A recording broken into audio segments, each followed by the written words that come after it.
안녕하세요. 사연에 빠지다의 DJ 민영입니다. 오늘도 두 가지 사연 준비되어 있으니 끝까지 함께 해주시고요. 그럼 오늘의 사연 함께 시작해 볼게요. 안녕하세요. 저는 복지센터에서 일하는 평범한 중년 여성입니다. 무료할 때면 채널에 올라오는 사연들을 항상 잘 시청하고 있는데요. 문득 제 이야기도 여러분들과 공유하면 좋을 것 같아 오랜만에 글을 써봅니다. 저희 부모님께서는 두 분 다 장애가 있으십니다. 부모님께서는 두 분 다 공장에서 일하셨고 저는 어렸을 적부터 넉넉하지 않는 형편에서 힘들게 자랐어요. 저희 어머니께서는 지적장애가 있으십니다. 혼자서 일상생활이 가능할 정도의 가벼운 수준이지만 확실히 일반인들과 비교하면 판단 능력이나 지적 능력에 있어서 부족함이 있기는 해요. 외할머니께서 어머니를 출산하실 때 굉장히 난산이었다고 합니다. 그 과정에서 뇌에 문제가 생겨 어머니께서는 선천적으로 장애를 안고 태어나셨어요. 그렇지 않아도 어려운 형편에 먹고 살기 막막한데 아이까지 장애를 가지고 태어나니 외할머니께서는 버티기 어려우셨던 모양이에요. 3살배기였던 어머니를 두고 집을 나가셨다고 하더라고요. 혼자 남으신 외할아버지께서 어찌어찌 어머니를 키우시다가 도저히 혼자서 바깥일하며 장애 있는 아이를 키우기에는 무리였는지 결국 어머니를 어머니의 할머니, 그러니까 제게는 증조 할머니 되시는 분께 맡기고는 종적을 감춰버리셨다고 했어요. 그 뒤로 어머니께서는 증조 할머니 밑에서 자라셨습니다. 증조 할머니께서도 넉넉한 형편은 아니셨어요. 증조 할아버지께서 일찍이 돌아가셨고 증조 할머니께서는 나라에서 주는 보조금으로 근근히 지내시는 분이었거든요. 평범한 아이도 혼자서 키우시기 힘드셨을 텐데 장애를 가지고 있는 아이니 오죽 힘드셨겠어요. 어머니께서는 학교에 들어갈 나이가 되었는데도 글조차 제대로 읽지 못했고 본인 이름은커녕 자음 모음도 쓰지 못했습니다. 물론 장애아에 대한 기본 지식이 없으신 증조할머니 밑에서 자랐으니 제대로 된 교육을 받아볼 기회가 없었겠죠. 하지만 타고난 지능이 남들보다 낮으니 무언가를 배우고 익히는 속도도 눈에 띄게 더뎠어요. 애가 좀 컸으니 학교에는 보내야겠고 애 아빠나 애 엄마한테는 연락이 안 되니 증조할머니께서는 고민하시다가 무작정 어머니를 끌고 동사무소로 가셨다고 합니다. 그곳에서 우연히 만난 복지사의 도움으로 어머니께서는 학교에 입학하시게 되었어요. 어머니께서는 아직도 처음 만났던 담임선생님의 시선이 생생하게 기억이 나신다고 합니다. 마치 어머니를 짐승마냥 쳐다보던 그 눈빛이 너무나 상처로 남아있다고요. 냄새나는 옷에 제대로 씻지 못해 때가 탄 얼굴, 머리칼, 더듬거리는 말투에 글자 하나 제대로 읽지 못하는 아이가 선생 눈에는 평범하지 않게 느껴졌을 수 있겠죠.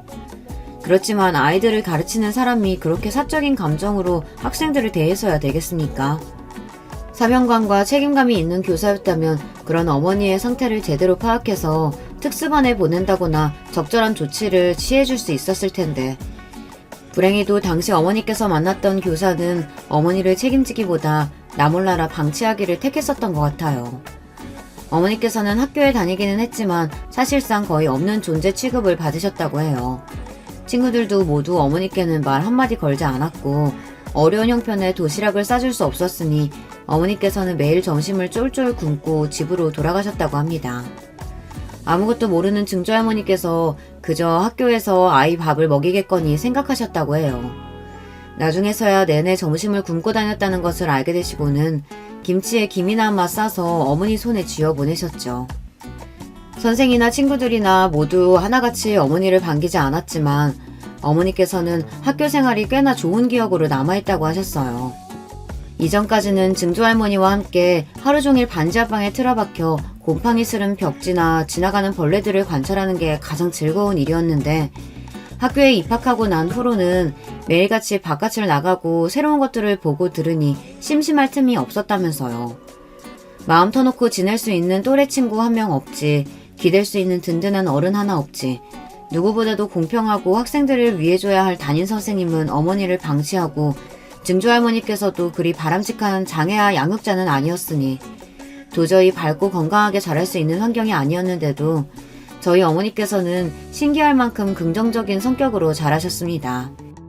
주변 사람들이 하나같이 너 어디 모자라냐, 왜 이렇게 멍청하냐 비난을 퍼붓고 못되게 굴어도 어머니께서는 방에 틀어박히기보다는 세상과 정면으로 부딪히기를 선택하셨어요.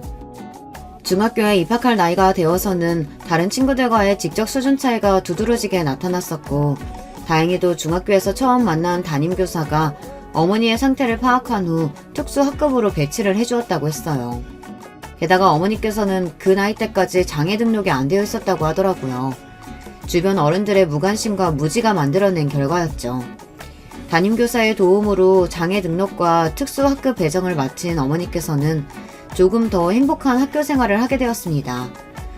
특수학급에는 어머니와 비슷한 친구들이 많았고, 특수학급 담당 교사는 다른 선생님들과 다르게 장애아의 특성에 대해 잘 이해하고 어머니께 어느 정도 관심을 기울여 주시는 분이었어요. 그분의 가르침 밑에서 어머니는 기본적인 상식과 지식 소양을 쌓았고, 중학교를 졸업할 무렵에는 일반인에 비해 그리 부족한 것이 없는 수준이 되었다고 해요. 남들이 보기에 크게 구분이 되지 않을 정도로요. 물론 깊게 대화를 나눠보면 어느 정도 티가 나기는 했겠지만요. 어머니께서는 고등학교에 입학하는 대신 일하기를 선택하셨어요. 그 과정에서 장애인들의 사회 적응과 취업을 돕는 복지센터를 알게 되셨어요. 사실 어머니께서는 일하기보다 고등학교에 들어가 더 많은 것을 배우고 익히고 싶어 하셨지만 그즘 증조할머니께서 돌아가셨거든요. 어머니를 증조할머니께 버리듯 떠맡기고 사라졌던 할아버지께서는 그제서야 다시 나타나 증조할머니의 장례를 치르셨다고 해요. 그때 할아버지와 마주했던 기억이 어머니께서 처음이자 마지막으로 할아버지와 대화를 나눠보셨던 기억이라고 합니다. 할아버지께서는 어머니께 잘 자랐구나, 잘 지내라 이런 통상적인 이야기만 남기고 장례 절차가 끝난 후 다시 바람같이 사라져 버리셨다고 해요. 나중에서야 들은 얘기지만 할아버지께서는 재혼하셔서 자식들도 낳고 멀쩡한 다른 가정을 꾸리셨다고 하더라고요. 솔직히 할아버지가 원망스러운 마음이 없다고 하면 거짓말이겠죠. 아무리 장애가 있는 아이라고 한들 본인과 상대방의 사랑으로 인한 결실이고 어머니께서는 본인이 선택하셔서 세상에 태어난 것이 아니니까요. 부모로서의 최소한의 도리는 다 해야 했다고 생각해요. 그 생각은 한참 시간이 지난 지금도 변하지 않았습니다. 증조할머니가 돌아가신 뒤로 어머니께서는 실질적인 보호자가 없어 시설에 들어가야 할 예정이었지만 복지센터의 도움으로 시설에 가는 대신 일자리를 구하게 되었어요. 어머니께서 처음 일하게 되신 곳은 봉제 공장이었습니다. 손재주가 좋으셨던 어머니께서는 금세 일에 적응하셨다고 해요. 밝은 성격으로 센터 사람들은 물론 공장 사람들과도 금방 친해졌고 증조할머니와 단 둘이 살 때보다 오히려 이모저모 따져봤을 때 더 행복한 환경에서 지낼 수 있게 되었습니다. 그렇게 센터 생활과 공장 생활에 적응하던 와중 어머니께서는 아버지를 만나게 되었어요. 아까 사연 서두에 부모님 모두 장애가 있으신 분들이라고 말씀드렸죠. 저희 아버지께서는 한쪽 다리가 불편하신 분이었습니다. 흔히 말하는 절은발이라고 하죠. 절뚝거리며 걸어다니는 사람이요. 선천적으로 장애를 가지고 태어나신 어머니와 달리 아버지께서는 후천적인 사고로 장애를 가지게 되었어요. 젊었을 적 아버지께서는 한 덩치하시는 분이었대요. 남들보다 키도 크고 운동도 아주 잘했다고 하셨습니다. 그래서 운동선수가 꿈이었다고 하셨어요. 야구였는지 축구였는지 너무 오래전에 들은 이야기라 지금은 기억이 흐릿하지만요. 학창시절 내내 운동부였고 어딜 가도 힘쓰는 일만 도맡아 하셨다고 했습니다. 그러던 어느 날 친구와 운동을 하다 발을 헛디뎌 크게 넘어졌고 그 와중에 왼쪽 다리를 심하게 다쳐 평생 다리를 저는 장애를 얻게 되었어요. 그날 이후로 아버지께서는 시류에 빠져 방에만 박혀 지내셨다고 해요. 친구들도 많고 언제나 남들을 이끌고 다니는 성격이었지만 남들이 절은발이라 비웃을까봐 겁나서 밖에도 나가지 못하게 되었다고요. 왜 나한테만 이런 일이 일어났을까 세상이 원망스럽고 언제 어디서나 남들의 부러움을 한몸에 받던 건강한 사람이었는데 한순간에 모든 사람들이 본인을 불쌍하다는 눈빛으로 쳐다보니 그 사실을 견디기가 몹시 힘드셨다고 합니다. 요즘 같은 시대에야 장애인 관련 복지시설이나 제도도 잘 되어 있고 장애인을 차별하면 안 된다. 일반인과 똑같은 시선을 바라봐줘야 한다. 이렇게 사회적 인식이 많이 바뀌었지만 아버지께서 젊으셨을 적만 해도 사회적 분위기가 그렇지 않았으니까요. 일반인들과 조금이라도 다른 부분이 있으면 소위 말하는 병신 취급하며 손가락질하고 다리를 조금 저는 것 외에는 다른 사람과 아무런 차이가 없는데도 모자란 놈 취급하며 함부로 대했다고 하더라고요. 그런 시국을 견딜 수 없어 점점 밖에 나가지 않게 되었고 그렇게 집에만 박혀 지내는 생활을 지속하던 어느 날 이렇게 살고 있는 본인 스스로가 너무나 한심하게 느껴지셨다고 합니다. 그 계기가 된 것은 친구들의 소식이었어요. 아버지께서는 사고 이후 주변의 모든 사람들과 연락을 끊고 숨어 지내셨는데 우연히 가장 친하게 지냈던 친구 한 명이 운동선수가 되어 기사에 나온 것을 보게 되었다고 하셨습니다. 한창 자기 혐오감이 심하던 시절이니 그런 친구의 모습을 보고 열등감에 빠질 수도 있는 일이었는데 아버지께서는 그런 친구의 모습을 보고 오히려 더 이상 이렇게 살 수는 없다는 생각이 드셨다고 하더라고요. 그날로 아버지께서는 자리를 박차고 일어나 장애센터로 향하셨다고 합니다. 그렇게 용기를 내서 찾은 센터에서 일자리를 구하게 되었고 아버지께서 처음으로 배정받은 곳은 작은 규모의 공장이었어요. 그곳에서 아버지께서는 기계 부품 조립 일을 하셨는데 평생 공만 쥐고 운동만 하며 살아오신 분이었기에 영 손재주가 없고 꼼꼼하게 일을 하기가 어려웠다고 합니다. 결국 얼마 지나지 않아 일을 그만두게 되었고 앞날이 막막했다고 했어요. 게다가 공장에서 같이 일하는 사람들도 하나같이 덩치는 멀쩡한데 사람 구실을 못해서 어쩌냐며 듣기 싫은 소리만 늘어놓는 통에 그나마 쥐어짜냈던 용기가 다시 바닥을 치고 있던 중이었습니다. 센터 사람들과도 잘 지내지 못하는 것은 마찬가지였어요. 언제나 밝은 성격으로 주변에 사람들이 많았던 어머니와 다르게 아버지께서는 몹시 무뚝뚝하셨거든요. 아버지와 어머니가 계셨던 센터에는 부모님처럼 비교적 증상이나 상태가 심하지 않은 경증 장애인들이 많았지만 혼자서는 일상생활이 어려울 정도의 중증 장애인들도 많았습니다. 그런 사람들을 보면서 아버지께서는 속으로 그래도 나랑 저 사람들은 다르지, 나와는 다른 사람들이다 선을 딱 긋고 그들과 어울리고 싶지 않아 하셨다고 해요. 그렇게 센터에서 곧드는 아버지께 먼저 다가간 것은 바로 저희 어머니셨습니다. 물론 두 사람도 처음부터 쿵짝이 잘 맞아서 급속도로 친해지지는 못했다고 해요. 아버지께서는 어머니께도 몹시 까칠하셨거든요. 아버지께서는 지적 장애가 있는 어머니를 속으로 무시하셨고 어머니께서도 혼자서 곧도는 모습이 신경 쓰여 먼저 말을 건 것이었지 처음에는 아버지께 호감이 있거나 친해지고 싶은 마음이 큰 것은 아니었다고 했어요. 그런 두 사람이 가까운 사이가 될 수 있었던 계기는 바로 일터였습니다. 아버지께서 그만두신 기계 공장 다음으로 배정받았던 곳이 바로 어머니께서 일하시던 봉제 공장이었거든요. 봉제 공장 또한 손재주가 필요하고 섬세한 작업을 요구했기에 아버지께서는 이번에도 일을 적응하기가 몹시 힘드셨다고 해요. 그렇지만 어머니의 도움으로 비교적 빠르게 일을 습득할 수 있었고 어머니께서 중간다리 역할을 잘 해주셨기에 전에 있던 공장과는 다르게 봉제 공장 사람들과도 잘 어울릴 수 있었다고 합니다. 그즈음 아버지의 어머니께서 돌아가시게 되었고 할머니의 장례를 치르면서 아버지께서는 어머니에게 몹시 고마운 마음이 드셨다고 해요. 할머니께서는 돌아가시며 아버지께 그래도 네가 사람 구실하는 걸 보고 죽어서 다행이라며 앞으로도 기죽지 말고 어깨 쫙 펴고 살라는 유언을 남기고 가셨다고 합니다. 아버지께서는 만약 어머니의 도움이 없었다면 할머니가 돌아가실 때까지 방에 처박혀 한심한 모습만 보여드렸을지 모른다고요. 어머니 덕분에 일터와 센터 모두 적응을 잘하고 사람들과 다시 어울릴 수 있게 되었다 말씀하셨어요. 아버지께서는 어머니와 만나시며 지적 장애인에 대한 편견이 점점 사라지게 되었다고 해요. 세상 누구보다도 따뜻하고 다정한 어머니에게 점점 마음이 열렸다고 합니다. 그렇게 두 분은 결혼을 하시게 되었습니다. 물론 사랑으로 시작한 결혼이었지만 마냥 행복하지는 않았습니다. 주변에서는 모자란 것들끼리 결혼한다며 비웃는 사람들도 많았고 심지어 할아버지께서도 처음에는 본인 아들, 그러니까 아버지께서도 장애가 있으신데 어머니는 지적 장애인이라며 결혼을 반대하셨어요. 아버지께서는 그런 할아버지께 남들이 보기에는 나도 똑같이 장애를 가진 사람이다. 물론 장애의 정도 차이는 있겠지만 내가 이 사람보다 어디 하나 나은 부분이 있는 줄 아느냐. 이 사람 부족할 거 하나 없는 사람이다. 이 사람 덕분에 내 장애와 앞으로의 삶에 대해 진지하게 받아들일 수 있게 되었다. 내가 평생을 다해서 고마워해야 할 사람이다. 진심을 가득 담아 설득하셨고 결국 할아버지께서도 고집을 꺾고 두 분의 결혼을 허락하시게 되었습니다. 두 분 다 봉제 공장에서 일하셨기에 경제 사정은 넉넉하기가 힘들었어요.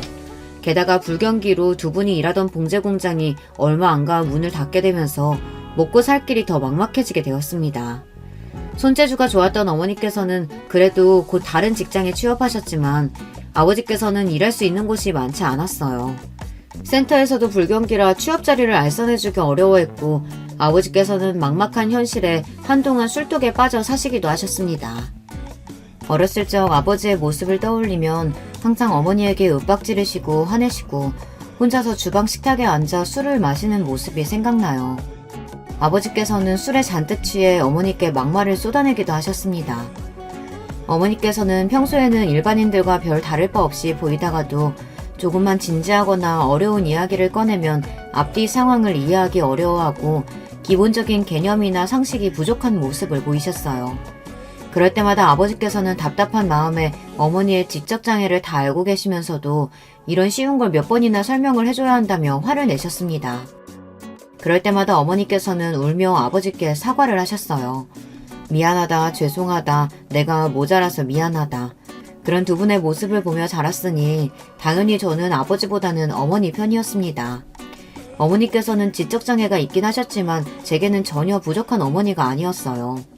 어머니께서는 운동회나 소풍이 있는 날이면 꼭 장을 직접 봐오셔서 제게 김밥을 싸주시고는 했습니다. 물론 어머니의 김밥은 파는 것에 비하면 모양이나 맛이나 어느 것 하나 내세울 것 없는 수준이었지만 저는 어머니께서 낡은 플라스틱 그릇에 담아주시던 그 투박한 김밥이 참 좋았어요. 김밥을 싸시는 어머니 옆에서 내가 해보겠다며 발을 동동 구르면 어머니께서 제 손을 잡고 나물을 조물조물 묻혀주시기도 하고 김밥을 돌돌 굴려주시기도 했습니다. 대단한 것은 아니었지만 저는 그저 어머니와 무언가를 함께 한다는 것 그 자체가 좋았던 것 같아요. 어린 시절 친구들은 저희 어머니를 보고 너희 엄마 어디 모자란 것 아니냐며 짓궂게 놀리기도 했어요. 저는 그런 친구들에게 화를 버럭 내며 우리 엄마가 너희보다 훨씬 똑똑하다며 소리를 질렀죠. 덕분에 친구들과 싸워서 어머니께서 학교에 오신 적도 있었습니다. 어머니께서는 제 속도 모르고 친구들에게 사과하라며 연신 고개를 숙이시는데 너무나 속상했어요. 게다가 그 부모의 그 자식이라고 제게 막말을 했던 친구들 부모들도 저희 어머니 겉모습만 보고 무시하기 일쑤였거든요. 그렇다고 제가 마냥 착한 딸인 것만은 또 아니었습니다. 조금 더 나이가 차고 사춘기가 되었을 무렵에는 저도 어머니 속을 많이 썩였어요. 어려운 가정 형편에 장애가 있으신 부모님, 내 마음 하나 제대로 이해해주지 못하는 주변 어른들.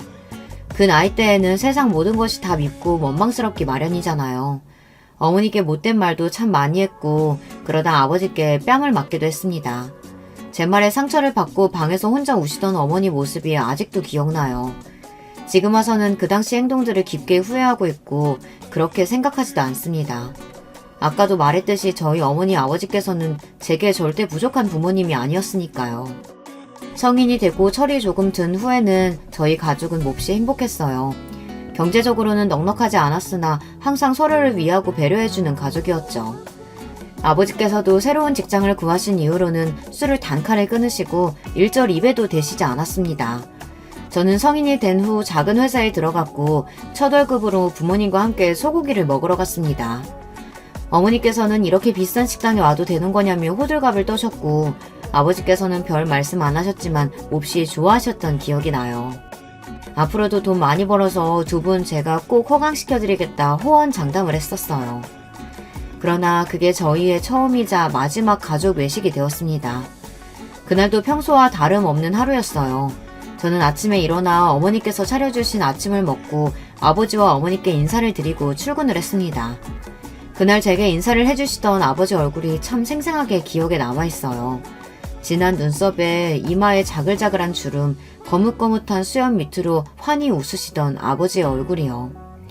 그 인사가 마지막 인사가 될 줄 알았더라면 한 번 더 안아드릴 걸, 조금이라도 더 오래 있다 나올 걸 때늦은 후회를 하기도 했습니다.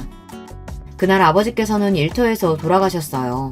기계 사고였고 제때 응급처치를 받지 못해 병원으로 실려가던 도중 눈을 감으셨다고 합니다.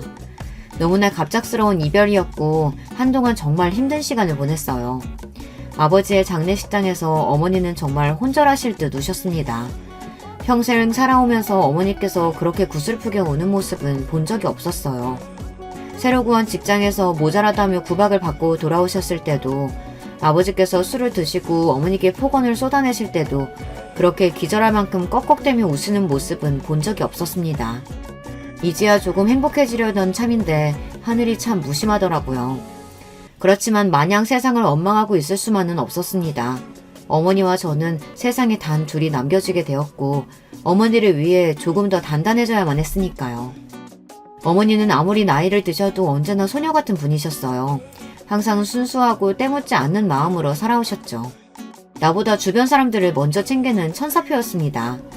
그런 어머니 곁에도 어머니처럼 좋은 사람들만 있으면 참 좋으련만 세상이 어디 그렇게 녹록한가요? 부족한 부분 있는 사람 아픈 곳을 쑤셔 어떻게든 등골을 빼먹으려는 못된 놈들이 꼭 존재하기 마련이잖아요. 어머니께도 그런 사기꾼 몇몇이 다가왔고 어머니는 의심 없이 그놈들에게 마음을 열었다 사기를 당하게 되었습니다.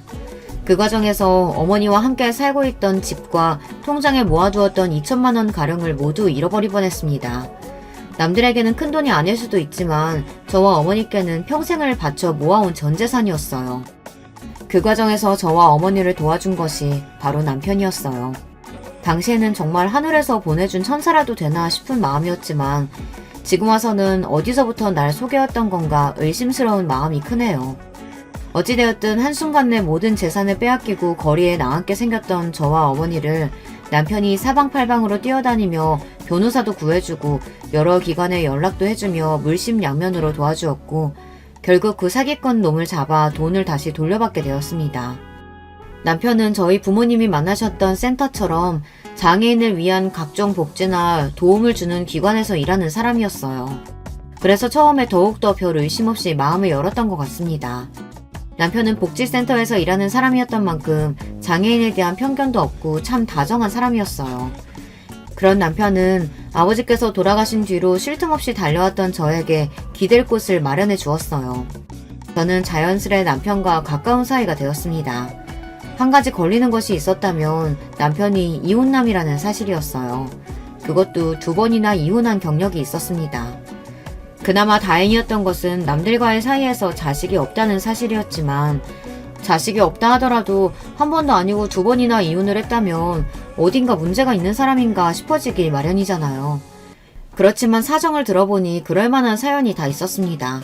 우선 첫 번째 부인과는 어렸을 적부터 옆집에서 자란 누나 동생 사이라고 했어요. 서로 가까이 지내다 보니 자연스레 호감이 생겼고 연애를 하다 아이가 생겨 20대 초반의 어린 나이에 결혼을 했다고 했습니다.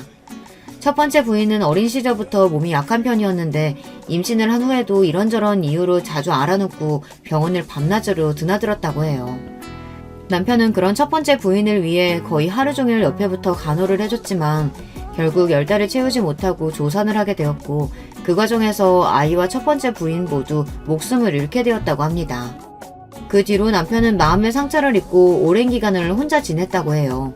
다시 새로운 사람을 만날 자신도 없고 태어나지도 못한 아이와 젊은 나이에 요절한 첫 번째 부인에게 평생 속죄하며 살 생각이었다고 합니다. 그렇게 복지센터에서 일하게 되었고 2번째 부인을 만나게 되었어요. 2번째 부인은 저희 어머니와 같이 지적장애가 있는 사람이었다고 합니다. 처음에는 센터 직원과 상담자 사이로 만났지만 자주 마주치고 대화를 나누다 보니 마음이 잘 맞는 사람이라는 생각이 들었다고 해요. 그렇지만 이 감정이 이성적인 호감인지 그저 어려운 상황에 처한 사람에게 드는 동정심인지 구분이 잘 가지 않았다고 합니다. 게다가 주변에서는 어려운 사람들을 돕는 것과 그 사람과 가족이 되는 것은 완전히 다른 일이라며 순간의 감정에 휩싸여 잘못된 선택을 하지 말라 다들 남편을 말렸다고 해요.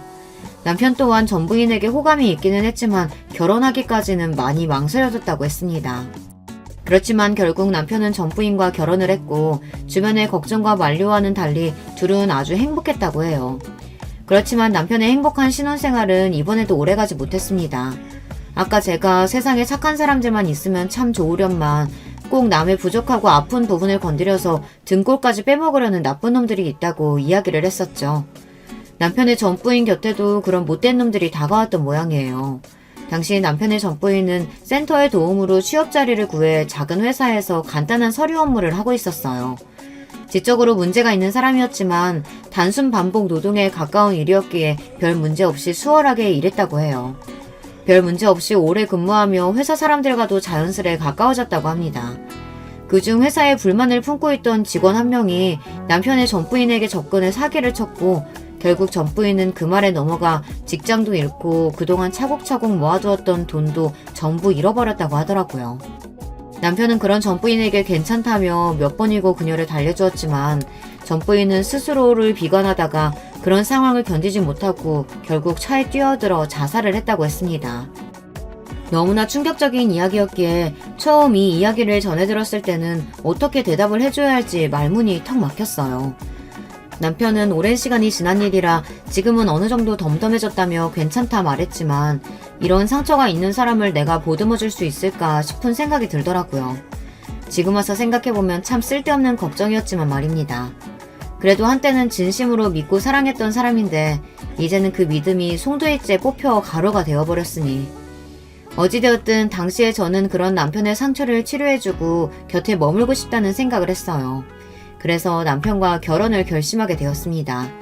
복지센터 사람들은 과거에 그런 상처를 입은 남편이 또다시 복지센터에서 만난 여자와 결혼을 한다니 다들 의외라는 반응이었지만 저는 참 오만하게도 그 여자와 달리 남편을 행복하게 해줄 수 있을 거라는 착각을 하고 있었어요. 그렇게 남편과 저는 결혼 후 저희 어머니를 모시고 셋이서 함께 살기 시작했습니다. 어머니께서는 복지센터에서 연결해준 급식소에서 일을 하고 계셨어요. 나이가 드시면서 섬세한 작업을 하시기 점점 힘들어졌거든요.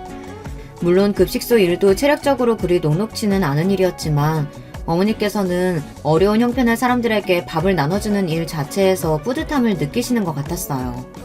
그런 어머니의 모습을 보며 저도 굳이 일을 그만두시라 옮기시라 이래라 저래라 말씀을 드리진 않았었는데요.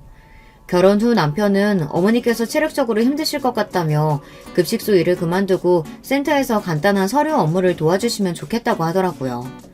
남편이 센터에서 일하고 있었기에 어찌 보면 낙하산으로 편한 일을 할 수 있게 된 셈이었어요. 그래서 어머니께서는 약간 아쉬워하시는 눈치긴 했지만 어머니께서 한번 크게 사기를 당하신 뒤로 저도 너무 걱정이 되던 참이었기에 남편의 말대로 일터를 옮기시게 되었습니다. 그때부터 조금씩 이상한 낌새가 시작되었어요. 저 또한 따로 직장이 있었기에 매일 아침부터 출근해 저녁 늦게 집에 돌아왔고 남편이 어머니와 같은 일터에서 일하다 보니 저보다 어머니를 잘 챙겨줄 것이라고 막연하게 생각했습니다. 복지센터에서 일하기 시작한 뒤로 어머니께서는 묘하게 지쳐 보이셨어요. 그저 새로운 일에 적응하려니 힘드신가 싶었고 무슨 일이 있냐 여쭤봐도 어머니께서는 고개만 저으셨습니다. 남편이 일하던 복지센터는 작은 규모의 기관이었는데 국가에서 관리하는 공립기관은 아니고 사설복지재단 같은 곳이었어요. 시어머니, 시아버지 그리고 시누이 한 명까지 전부 그 센터에서 함께 일을 하고 있었습니다. 때문에 당시 저는 시댁 식구들 모두가 은인 같은 존재들이었어요. 사기를 당해 당장 거리에 나앉게 생겼던 저와 어머니를 도와주었고 남편과 결혼하면서 제 인생에 안정감과 행복까지 가져다 준 사람들이라고 생각했으니까요. 특히 저는 시댁 식구들 중에서도 시누이와 빠르게 가까워졌어요. 시누이는 저와 동갑이었거든요. 게다가 장애를 가진 사람들에게 누구보다 기쁜 마음으로 봉사하는 사람이었어요. 그래서 그 나이까지 결혼도 하지 않고 혼자 살고 있었고요. 어렸을 적부터 앞만 보고 열심히 달려오느라 제대로 된 또래 친구 한 명도 사귀지 못했던 저에게 시누이는 꼭 친구처럼 다정하게 다가와 주었어요. 저는 얼마 지나지 않아 제 마음속 깊은 곳에 있는 이야기까지 다 터놓을 정도로 시누이를 신뢰하게 되었습니다. 제가 하루 종일 어머니 곁에 붙어있지 못하니 어머니가 많이 걱정되기도 하였는데요. 시누이가 항상 어머니 식사며 이것저것 챙겨주며 제게 인증사진을 보내주기도 하고 오늘 센터에서 이런 일이 있었다며 이야기를 해주기도 했어요. 그런 시누이에게 참 고마운 마음이었고 내가 무슨 복이 있어 이런 시댁 식구들을 만났나 싶었습니다.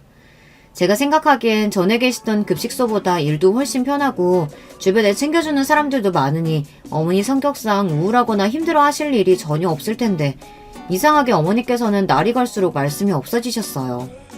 혹시나 하는 마음에 시댁 식구들을 괴롭히냐 아니면 뭔가 불편한 점이 있냐 나한텐 괜찮으니 편하게 말씀하시라 이야기를 꺼내도 어머니께서는 그저 피곤해서 그런 거라며 다들 너무 잘해주신다 그런 말 꺼내지도 말라 고개를 가로저었습니다.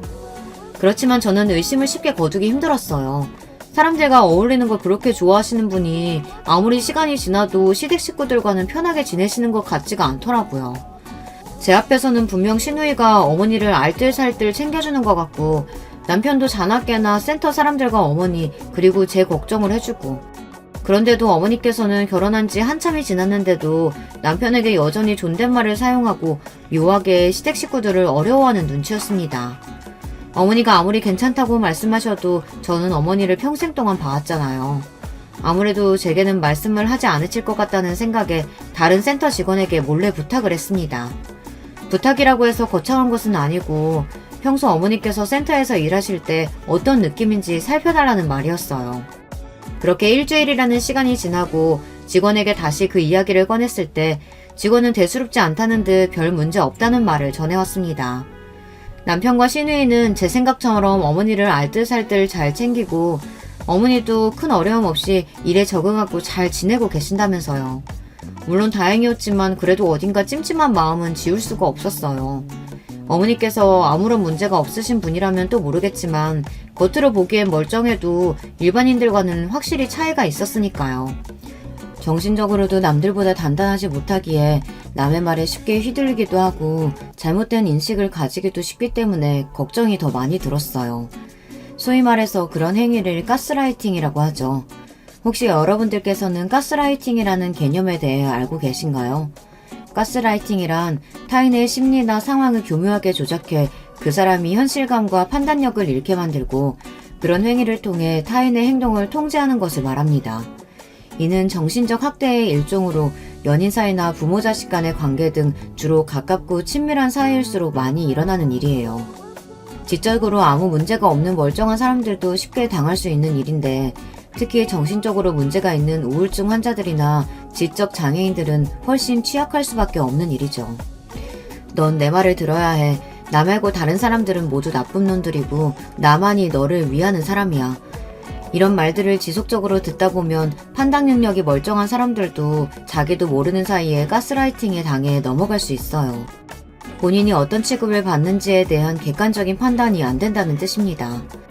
저는 혹시 시댁 식구들이 남들이 보는 앞에서만 어머니께 친한 척 굴고 뒤로는 이런 식으로 어머니께 나쁜 생각을 심어주고 있는 게 아닌가 그런 생각이 들었어요.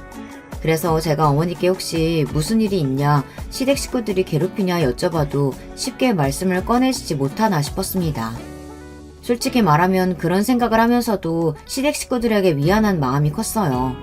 그 당시 어머니뿐만 아니라 저 또한 시누이 남편을 비롯한 시댁 식구들에게 정서적, 경제적으로 큰 의지를 하고 있었거든요. 나와 어머니에게 이런 큰 은혜를 베풀어준 사람들에게 이런 생각을 가진다는 것 자체가 아주 나쁜 짓처럼 느껴졌거든요. 저 또한 그들에게 저도 모르는 사이에 가스라이팅을 당하고 있었던 것이죠. 그렇게 의심만 품고 제대로 확인은 해보지 못한 채 시간이 흘러갔어요. 저는 그 사이에 직장일로 바빴고 점점 시댁 식구들과 그런 생활에 익숙해져 부끄럽게도 어머니를 잘 돌보지 못했습니다. 제가 무신경했던 동안 어머니께서 그 사람들 사이에서 어떤 취급을 받으며 어떤 고생을 하셨을지 지금 생각해도 가슴이 미어지는 기분이에요. 지금도 제가 가장 후회하는 것은 어머니께서 그런 상황에서 제게 간신히 내밀었던 SOS 신호를 가볍게 여기고 넘어갔다는 사실입니다. 그날도 평소와 마찬가지로 직장에서 전쟁 같은 하루를 보내고 밤 늦게가 돼서야 집에 돌아왔는데요. 웬일로 남편은 없고 어머니 혼자 집에 계시더라고요. 어머니께 저녁은 드셨냐 가볍게 안부를 묻고 남편은 왜 집에 없냐 여쭤보니 오늘은 센터에 일이 많아 늦게 올 거라고 답하셨어요. 그러냐고 대수롭지 않게 대꾸하고는 피곤해서 먼저 씻고 자겠다 방에 들어가려는데 어머니께서 앞으로도 계속 남편하고 셋이서 함께 사냐고 물어오셨습니다. 갑작스러운 질문에 왜 그러시냐 싶긴 했지만 아마 그럴 것 같다. 혹시 나가서 살고 싶으시냐 되물었어요. 어머니께서는 당황하신 눈치로 그런 거 전혀 아니라며 남편에게는 본인이 이런 말 했었다는 사실을 말하지 말아달라 부탁하셨습니다. 조금 이상하게 느껴졌지만 그날은 너무나 피곤했기도 했고 한시라도 빨리 씻고 잠에 들고 싶은 생각뿐이었기에 알겠다 답하고 그대로 방 안으로 들어가 버렸어요. 지금 와서 떠올리면 어머니께서 그 질문을 꺼내시기까지 얼마나 많은 고민을 하셨을지, 제 무관심한 태도가 어머니께 얼마나 상처가 되었을지 너무나 죄송한 마음뿐입니다. 그렇게 얼마간의 시간이 흐르고 사건은 터졌어요. 어머니께서 센터에서 일하시던 와중 갑자기 쓰러져 혼수 상태가 되신 겁니다. 직장에서 이러던 와중 그 소식을 듣고 너무나 놀라 자리를 박차고 일어나 병원으로 달려갔습니다. 병원에는 이미 시댁 식구들이 모두 와 있었고 저는 엉엉 울며 이게 도대체 어떻게 된 일이냐, 어머니께서 왜 갑자기 쓰러지신 거냐 남편에게 물었습니다. 그러나 당연히 저처럼 어머니를 걱정하고 있을 줄 알았던 시댁 식구들은 모두 덤덤한 표정이었어요.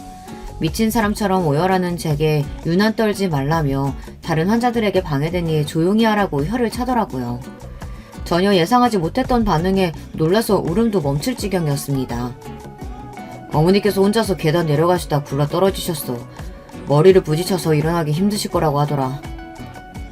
뭐? 계단에서 굴러 떨어졌다고? 어머니께서 혼자 그렇게 되시는 동안 당신은 어디서 뭘 하고 있었는데? 내가 무슨 어머니 시종이라도 되는 줄 알아? 하루 종일 붙어서 어머니 감시하고 있게? 안 그래도 일 처리 제대로 못하는 거 그 뒤치다꺼리 하느라 내가 얼마나 바쁜데. 당신 방금 뭐라고 그랬어? 아무리 그렇다고 해도 어머니께서 쓰러지셨는데 어떻게 그렇게 아무렇지도 않을 수가 있어? 요란 떨지 마. 사람은 누구나 때 되면 다 죽는 법이야. 당신도 나도 언제 어떻게 죽을지 모르는 법이라고. 이렇게 되는 게 당신 어머니 운명이었나 보지. 남편뿐만 아니라 시누이도 시부모님께서도 모두 냉랭한 반응이었어요. 다들 약속이나 한 듯이 병실을 우르르 빠져나갔어요. 의사는 아마 다시 눈을 뜨시기 힘들 거라며 제게 마음의 준비를 해야 한다는 말을 전했습니다. 한평생 제대로 호강도 시켜드리지 못하고 이렇게 한순간에 어머니마저 잃어야 한다는 생각에 정말 기절할 정도로 울었던 것 같아요. 그동안 믿고 의지했던 시댁 식구들에 대한 배신감과 어머니를 제대로 돌보지 못했던 저 스스로에 대한 죄책감, 혐오감, 여러 감정들이 몰려와 그날은 그렇게 하루 종일 어머니의 침대 앞에서 미친 사람처럼 울기만 했던 것 같습니다. 그렇게 다음날 지친 몸을 이끌고 집으로 돌아왔는데 이상하게 짐이 썰렁했어요. 알고 보니 시댁 식구들 모두 다 같이 해외여행을 떠난 것이더라고요. 기가 차다 못해 현실을 믿기지 않았습니다. 어떻게 이런 일이 내게 벌어질 수가 있지? 내가 그동안 봐왔던 시댁 식구들의 모습은 전부 거짓말이었던 걸까? 너무나 혼란스러웠고 제대로 된 판단이 되질 않았어요. 그렇게 한참을 텅 빈 거실에 앉아 혼자 생각해본 결과 분명 뭔가가 있다는 생각이 들었습니다.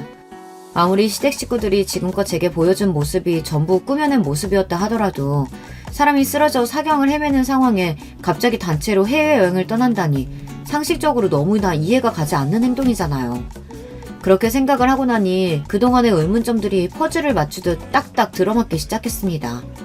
앞서 글에 적지는 않았지만 결혼 생활을 하며 미심쩍게 여겼던 점이 어머니의 태도 말고도 여러 개 있었거든요. 일단은 그렇게 사랑하고 상처로 남았다던 전 부인의 이야기를 할 때 전혀 슬퍼 보이지 않았다는 점.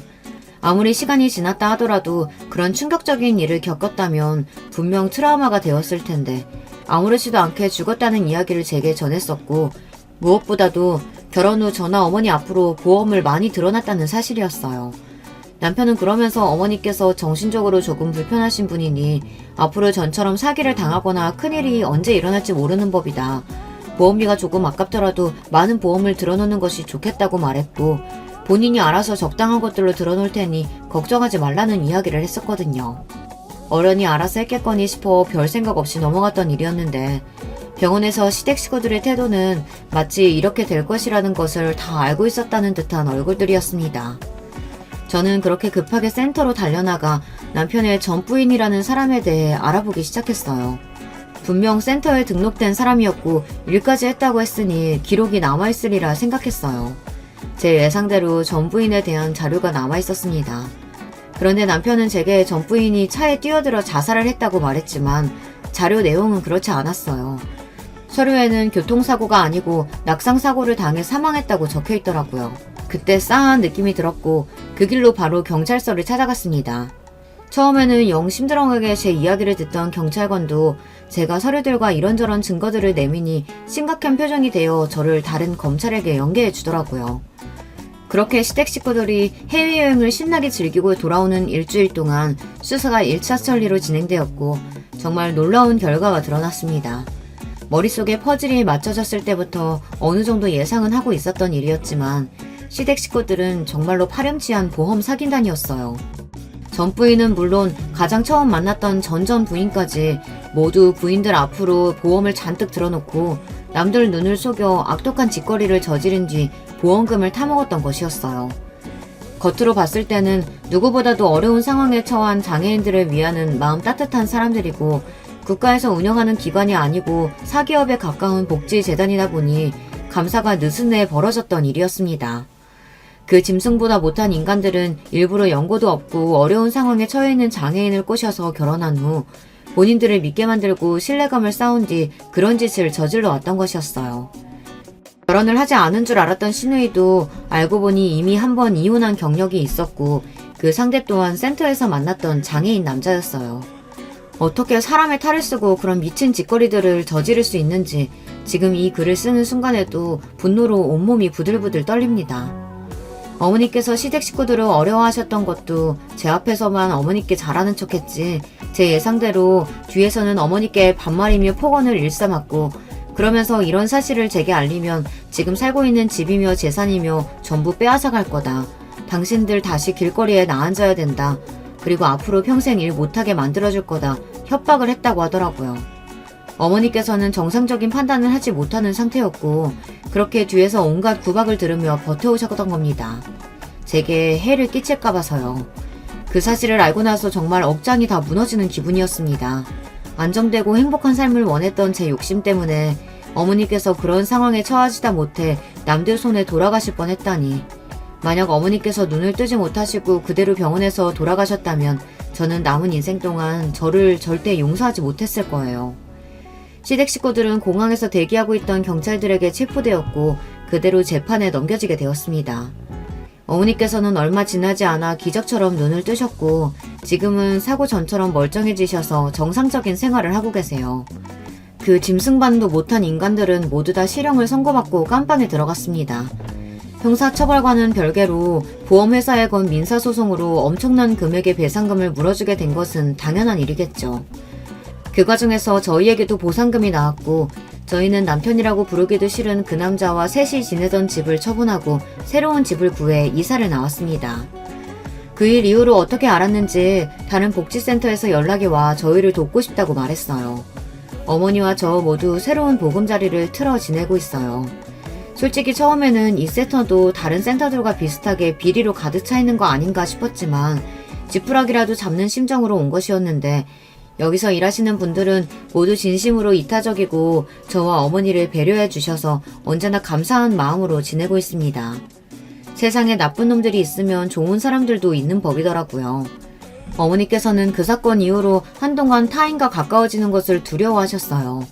언제나 사람들과 어울리는 것을 좋아하고 사교성이 좋으셨던 분이 저 때문에 그런 상처를 얻게 되신 것 같아 너무나 죄송한 마음이었습니다. 그러나 지금은 신체적으로나 사회적으로나 별 문제 없이 잘 지내고 계세요. 오랜만에 제가 알던 어머니의 모습을 보는 것 같달까요?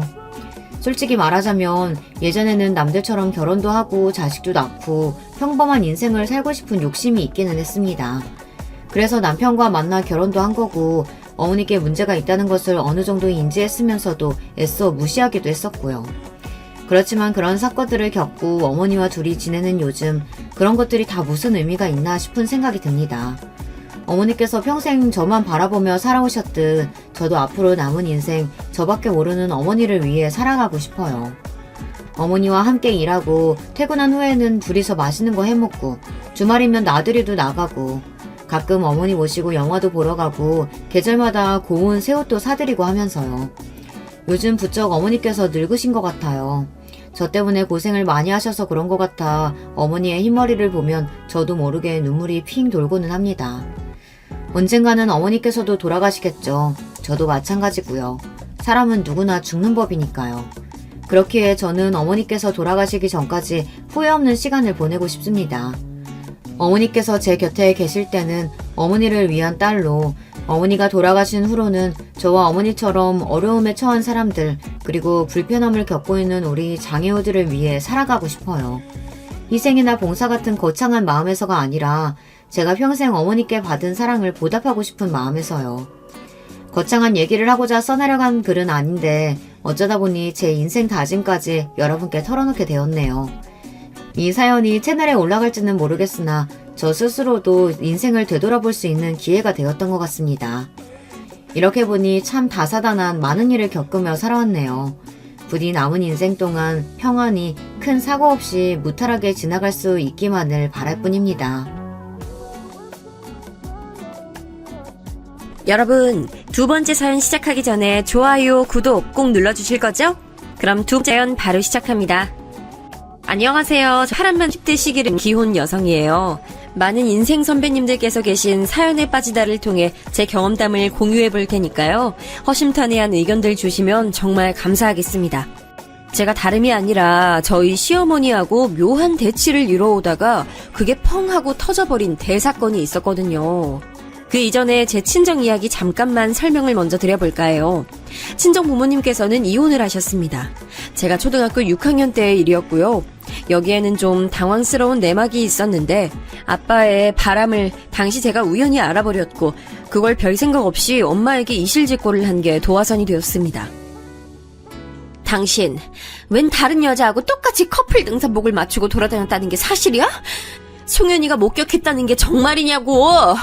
아니 어쩐지 그 별 같지않지도 않은 등산이라는 취미에 왜 자꾸 돈이 들어가나 싶어서 내가 그간 이상하다고 생각을 했지. 역시 세상에 괜한 건 없는 법이었구나. 송현이 엄마, 일단 진정하고 내 말 좀 들어봐. 내가 잠깐 정신이 돌아서 다른 여자하고 등산을 같이 다닌 건 사실이긴 한데 결코 깊은 감정은 아니었고 바람이나 같이 쐬는 수준이었어. 뭐? 바람이나 같이 쐬? 그게 아니라 바람이나 같이 피우는 사이였겠지? 생각해보니까 당신 갑자기 등산 타령을 하기 시작한 게 작년 초가을이었고 그때부터 돈도 꾸준히 밖으로 쓰기 시작했지? 그렇다면 바람이 난 게 거의 1년이 다 됐단 소리야? 이제 보니까 당신 몇 달 전부터 갑자기 향수를 구입해서 뿌리지를 않나. 수상했네. 내가 당신한테 놀아놨다는 게 너무 비참해. 당장 이혼해. 엄마는 평소에 온화한 성격이셨지만 화를 낼 상황이 되면 정말 불같으신 분이었어요. 한번 눈이 돌면 그 아무도 말릴 수 없는 성미를 지니신 분이었기에 아무리 홧김에 이혼을 뱉으셨다고 한들 그걸 설득할 수 있는 사람이 아무도 없었던 거예요. 우연히 길에서 아빠의 바람 현장을 목격하고 그걸 엄마에게 발설했던 게 전부였던 저는 난데없이 그게 이혼으로 이어진 것에 큰 충격을 받았습니다. 원래 저는 엄마와 살았어요. 이혼 원인 제공자는 아빠였으니 당연하다면 당연한 거였는데요. 딱 2년 후에 아빠에게 가서 살게 됐습니다. 엄마가 아무런 짐을 지지 않은 상태에서 자유롭게 살아보길 원하셨거든요. 저는 난데없이 버림받은 셈이 됐죠.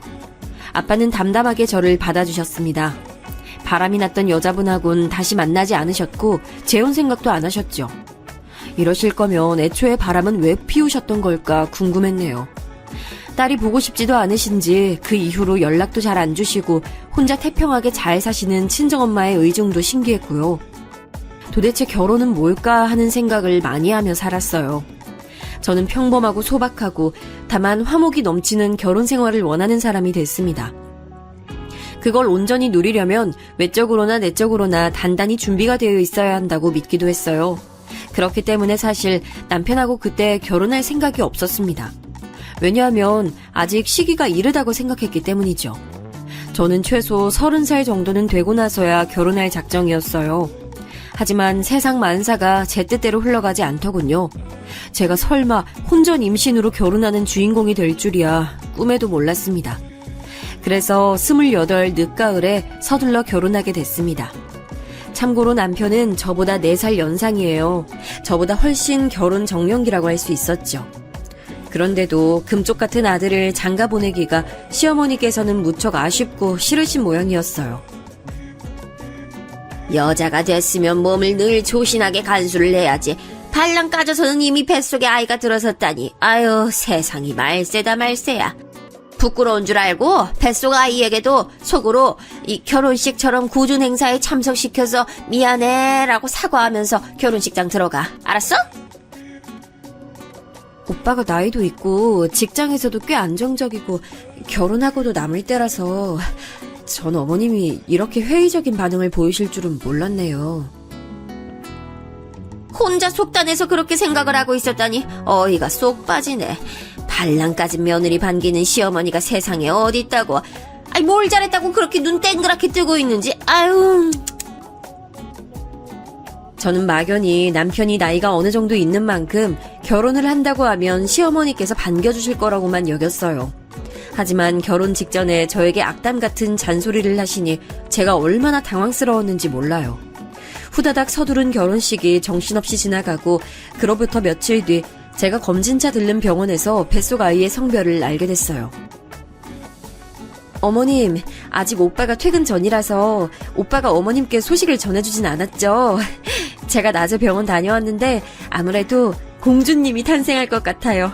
분홍색이 잘 어울리는 아이일 거라고 병원에서 힌트를 주더라고요. 뭐? 공주? 너 그러면 딸을 가졌다는 거야? 아유, 이걸 어째? 너 마저 딸이야? 아우, 지긋지긋해. 딸이면 싫으신 건가요? 이런 말씀 드리기 조금 민망하긴 한데 요즘 세상에 아들, 딸 성차별하면서 출산하는 경우는 거의 없다고 저는 그렇게 생각해요. 딸 가진 게 너 하나뿐이면 내가 이런 말도 안 하겠지? 넌 눈치를 넣었다 팔아먹은 거야? 네 시누이가 줄줄이 딸 낳은 걸 네가 몰라서 이러는 거야? 그렇다면 눈치가 대단하다고 내가 칭찬을 해줄게. 그제서야 머릿속에 생각 하나가 피어오르더라고요. 남편에겐 위로 누나만 둘이 있습니다. 큰 시누는 결혼을 일찍 한 편이었고 아이가 그때 벌써 셋이었어요. 그런데 셋 다 딸이었죠. 작은 시누이는 저희 부부보다 딱 반년 먼저 결혼해서 이때 아직 아이 소식이 없었고요. 그래서 시어머니께서는 손녀만 연속으로 셋을 보신 상태였고 손자가 없으셨던 거예요. 시어머니께서 적잖이 실망하신 듯 한숨을 푹푹 내쉬시는 걸 보니 제가 너무 민망하고 멋쩍어서 차마 서운하다고 말씀도 못 드리겠더라고요. 괜히 죄인이라도 된 기분이 들어서 애써 들러보았던 시댁에서 슬쩍 빠져나왔습니다. 참고로 시아버지께서는 늘 좁은 방에서 내도록 텔레비전만 보시고 그렇지 않으면 고향 친구분들하고 만나서 외출을 하시느라 시어머니와 딱히 대화도 안 하시는 분이었어요. 각방을 쓰시니 식사 때가 아니면 얼굴을 마주하실 일도 없나 보더라고요. 무뚝뚝하고 보수적이셨죠.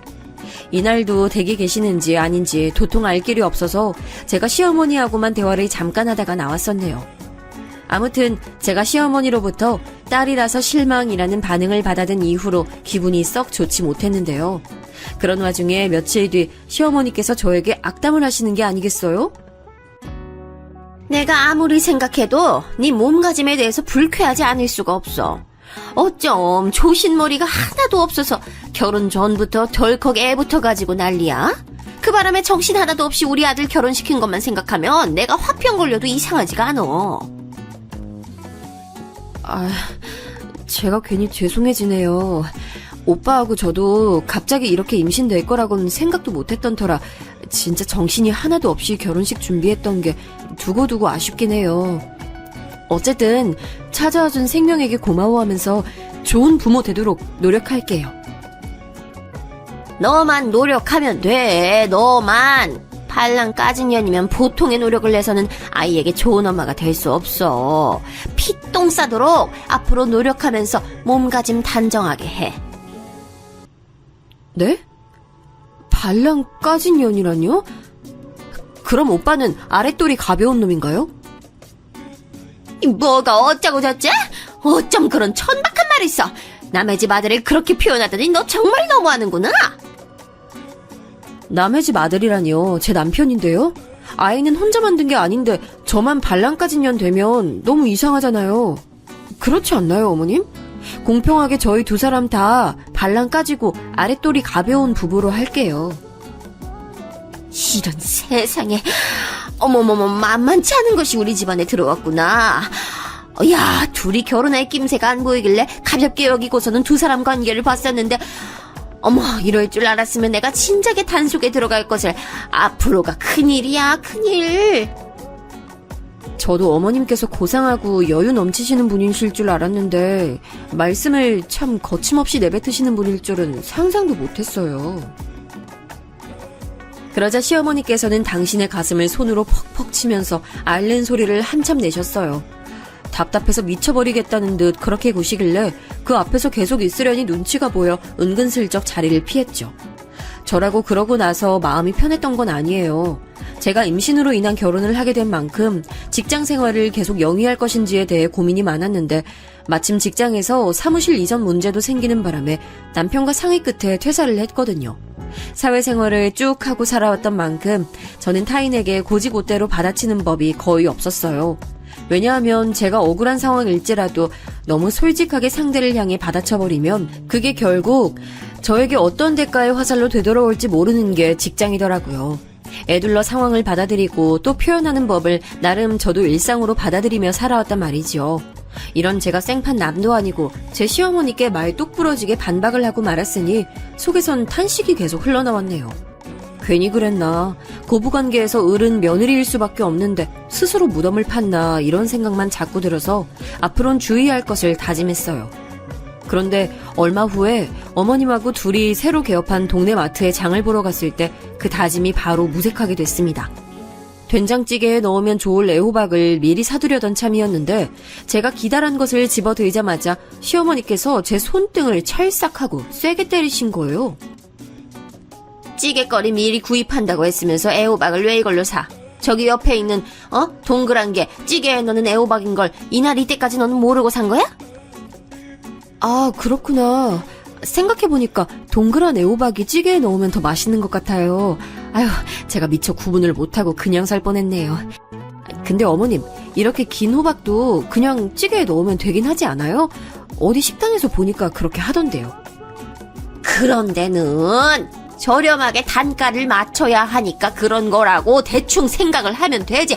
너는 안 해도 될 말을 왜 하고 난리야. 아우, 참. 어미 없이 자라서 이런 방면에 영 부족할 게 뻔하니까 내가 걱정이 안 될 수가 없네. 뭐라고요? 아, 갑자기 제가 엄마 없이 자랐다는 거랑 무슨 상관이 있다고 그런 말씀을 꺼내세요. 어머님, 저 조금 서운해지려고 해요. 온전치 못한 부모 아래서 자란 것들은 꼭 이런저런 하자가 하나씩은 있기 마련이니까 내가 걱정을 안 할 수가 없어서 한마디 한 것뿐이야. 충분히 할 만한 얘기를 했건만 넌 뭐 단박에 기분 상했단 티를 그렇게 팍팍 내고 그러냐. 아유, 피곤해. 시어머니께서는 제가 손잡이를 쥐고 있었던 쇼핑카트의 바퀴 부분을 발로 퍽퍽 2번 연달아 치시더니 휙 돌아서셨어요. 다음 코너로 빨리 가서 나머지 장을 보자는 신호셨는데요. 저는 제가 끌고 있었던 카트를 시어머니가 발로 그렇게 걷어찬 게 너무 기분이 나쁘더라고요. 매너 없는 행동이라는 생각이 들었고요. 그래서 착잡한 심정으로 시어머니 뒤를 따라가서 나머지 장을 보고 있는데 계산대로 다가가면서 시어머니께서는 저를 보시더니 깊은 한숨을 푹 내쉬셨습니다. 너는 어른 앞에서 표정 관리 좀 제대로 할 수 없니? 아니, 누가 보면 초상집에서 갓 상 치르고 나온 줄 알겠어. 나한테 시비 걸겠다는 거야, 뭐야? 시비라뇨. 전 그럴 의도 전혀 없었는데 어머님이 먼저 과한 언사를 하셨잖아요. 카트도 발로 세게 치셨고요. 과한 언사 같은 소리 하고 있네. 너 임신했다고 유세 떨어? 왜 이렇게 매사에 예민해? 너 우리 아들 앞에서도 맨날 이러고 자빠졌어? 내가 너를 발로 찬 것도 아닌데 카트 이것 좀 걷어차기로써니 그걸 문제 삼는 거라는 거 자체가 황당하네. 시어머니께서 앙칼진 목소리로 저에게 일가를 날리셨고 주변 사람들이 이쪽을 힐끔힐끔 다 쳐다봤어요. 심지어 계산하시던 계산원분들도 손길을 잠깐 멈추시고 시어머니와 제 쪽을 보시더라고요. 창피함에 얼굴에 열이 확 오르는 느낌이어서 시어머니께 뭐라고 반박을 하려다가 그냥 다물었습니다. 제가 입 다물고 가만히 있으니까 시어머니께서는 옳다 싶으셨는지 이런 지적을 남기셨어요. 이제부터는 어른이 말씀하시면 그저 경청이나 하고 네, 알겠습니다, 어머님. 네, 죄송합니다, 어머님. 앞으로 잘하겠습니다, 어머님. 이렇게만 대답하면 되는 거야. 알아들어? 괜히 이러쿵저러쿵 하는 소리는 대답으로 하지도 마라. 아유, 내가 이런 당연한 것도 알려줘야 하고, 아유. 네, 알겠습니다. 죄송하고 잘하겠습니다, 어머님. 그 형식적인 대답은 뭐야? 너 지금 누구 놀리니? 방금 어머님께서 대답 이렇게 하라고 하셨잖아요. 이렇게 하라고 하셔서 이렇게 한 것뿐인데 놀리는 거냐고 물어보시면 저는 드릴 말씀이 없어요. 제 발언에 당황인지 분노인지 모를 거친 숨을 몰아쉬시더니 이내 주변을 두리번거리시면서 그제야 시선이 이쪽으로 쏠린 걸 알아차리시고는 황급히 계산대 앞으로 걸음을 옮기셨어요. 그런 창피함은 아시는 모양이었죠. 집에 돌아와서 제가 얼마나 머리를 싸맸나 몰라요. 참하게 인내해보겠다는 제 다짐이 금세 깨져버린 것에 스스로 허탈한 기분이 들었고 시어머니께서 먼저 시작하신 셈이었으니 어쩔 수 없는 자기 방어였다는 합리화까지 끼어들면서 제 머릿속은 온통 복잡했죠. 그런 와중 난데없이 작은 시누이에게 연락이 왔어요. 올케, 내가 생각을 해보니까 말이야. 올케가 신혼여행 갔다가 사온 게 설마 립스틱이랑 샤워 코어롱 딸랑 이것뿐일 거라는 건 말이 안 되더라. 반드시 뭐가 더 있을 건데 서프라이즈로 주려고 아직까지 숨기고 있는 걸까 싶어서 엄마한테 슬쩍 물어보니까 엄마도 그렇게 생각을 하고 계신다네. 올케한테 얼른 다른 선물 있으면 내놓으라고 연락하라고 하시길래 내가 냉큼 이렇게 전화했어. 올케, 나하고 언니 선물 뭐가 더 있는 거 맞지? 네? 형님, 그게 무슨 귀신 씨나라 까먹는 소리예요. 신혼여행 갔다 온 지가 벌써 한참인데 갑자기 선물이 추가로 있냐고 더 물어보시면 제가 진짜 뭐라고 대답을 해드려야 할지 모르겠는데요? 어머머머, 올케는 무슨 반응을 그렇게 섭섭하게 해? 그런 생각을 하신 거냐며 궁금하게 해드려서 죄송하다 이런 식으로 말이나마 먼저 해야 되는 거 아니야? 우리 엄마가 괜히 올케 보고 사람이 너무 차갑고 인정머리 없다고 하는 게 아니었네. 만약 여러분이 제 상황이었다면 어떤 기분이 들었을 것 같나요? 참고로 급하게 서둘러서 한 결혼이니만큼 신혼여행지도 미리 예약하는 가격보다 좀 비싸게 갈 수밖에 없었어요. 그래서 가족 친지구 지인이구 간에 저희 부부에게 굳이 선물 사오지 말고 그저 좋은 시간만 보내다 와라 이렇게 말을 해주는 분위기였습니다. 특히 남편은 그 의견들을 고지고대로 수용하려고 했고요. 하지만 제가 진짜로 아무것도 안 사가면 나중에 어떤 후환이 닥칠지 모른다는 생각이 들어 몇 가지 선물을 샀었는데요. 시누이들 몫으로 샤넬 립스틱하고 당시 유행했던 미국 할리우드 스타가 만든 샤워 코어링을 구매했었죠. 분명 받았을 때 엄청 좋아하는 반응들이었던 건 기억이 나거든요. 근데 시간이 지나서 갑자기 그때 선물들이 너무 약소했다고 정말 뭐가 더 없는 거냐고 물어온 거예요. 형님, 사실은요. 그때 오빠가 아무것도 사지 말자고 자기 누나들한테는 절대 한 푼도 쓰지 않을 거라고 오만 난리를 쳤는데 제가 굳이 빡빡 우겨서 립스틱하고 샤워 코어롱 샀던 거예요. 그래서 저는 한동안 이걸로 오빠 눈치를 봤고요. 아무튼 그래서 추가 선물 없었던 거 맞아요. 상황이 이래서 더 사올 수 없었던 점 너그럽게 이해 좀 해주세요. 뭐라고 올게? 세준이가 그런 말을 했었단 말이야? 걔 미친 거 아니야? 난 신혼여행 갔다가 비싼 젤리 세트 사줬었는데 그 녀석이 자기가 받은 걸 생각 못하고 적반하장이었네? 작은 시누이가 금세 뒤집어져서 분개를 하더라고요. 제가 말에 양념을 치긴 했지만 남편이 아무 선물도 사지 말자고 강력 주장했던 건 분명한 사실이었기에 찔리진 않았습니다. 갑자기 제 남편 욕을 한참 하던 작은 시누이는 돌연 민망해졌는지 헛기침을 하면서 이런 사실을 실토했어요. 아무튼 그랬구나. 아니, 난 우리 엄마가 아무래도 올케가 자기 시댁 식구들 너무 우습게 여기는 것 같다고. 그러니까 신혼여행지에서 선물도 작은 걸로 사온 거라면서. 아니, 진짜 우습게 보는 게 아니라면 선물 따로 더 사다 놨을 거라고. 나한테 연락하셔서 그런 말씀하시니까 정말 그런가 싶은 생각이 확 들어서 올케한테 물어본 거야.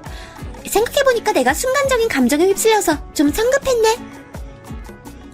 도저히 예사로 넘길 수 없는 내막이었죠.